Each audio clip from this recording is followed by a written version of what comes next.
Channel Murtadin Perlu Tahu Ini, sharing ke-39 dengan topik halangan menyembah. Halangan menyembah. Bapak, Ibu, saudara-saudari sekalian, Shalom, salam damai sejahtera. Yohanes 4:24, Allah itu roh adanya. Jadi jika kita menyembah beliau, haruslah menyembah di dalam roh dan kebenaran. Allah itu roh adanya. Jadi halangan menyembah itu tentunya kenajisan rohani, bukan kenajisan jasmani. Misalnya belum mandi, atau jika wanita, halangan siklus bulanan, dan sebagainya. Lalu kita tidak dikenan oleh Allah ketika datang menyembah beliau. Bukan begitu. Di Matius 5:23, Tuhan Yesus memberitahu kita apa halangan kita menyembah. Sebab itu, jika engkau mempersembahkan persembahanmu di atas mezbah, dan engkau teringat akan sesuatu yang ada di dalam hati saudaramu, engkau tinggalkanlah persembahanmu di depan mezbah itu, dan pergilah berdamai dahulu dengan saudaramu. Ibadah di cancel dulu, nanti dilanjutkan. Berdamai dulu. Lalu kembali untuk mempersembahkan persembahanmu itu setelah berdamai. 25, segeralah berdamai dengan lawanmu selama engkau bersama-sama dengan dia di tengah jalan.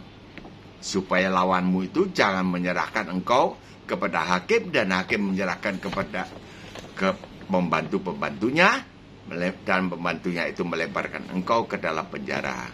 26, Aku, Yesus, berkata kepadamu, engkau tidak akan keluar dari sana sebelum engkau membayar utangmu sampai lunas.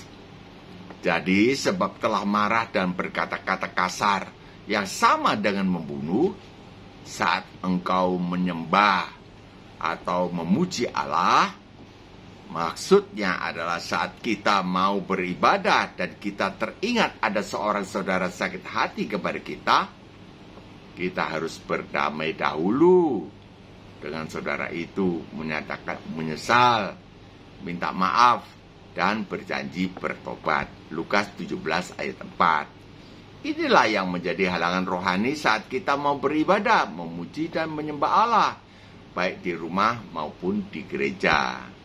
Kita harus segera berdamai. Lebih-lebih jika kita tidak mau datang kepada orang yang sakit hati itu selama kita masih di tengah jalan.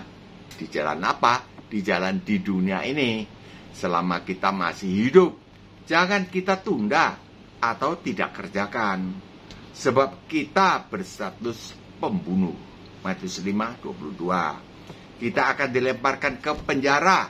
Tidak salah jika itu artinya adalah neraka. Sebab seorang pembunuh adalah neraka tempatnya. Kebanyakan kita gengsi untuk berdamai, menyatakan menyesal, minta maaf, dan berjanji untuk tidak mengulangi lagi.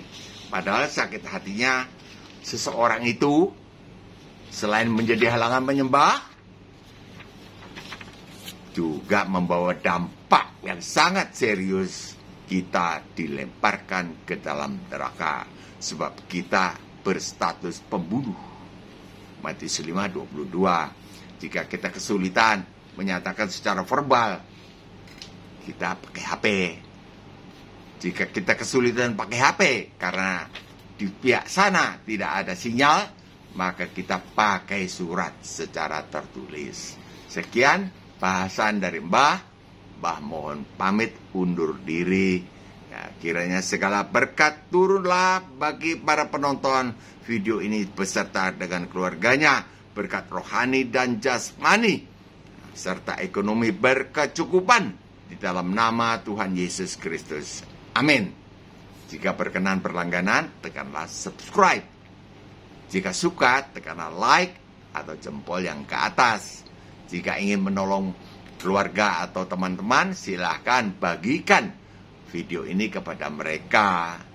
Jika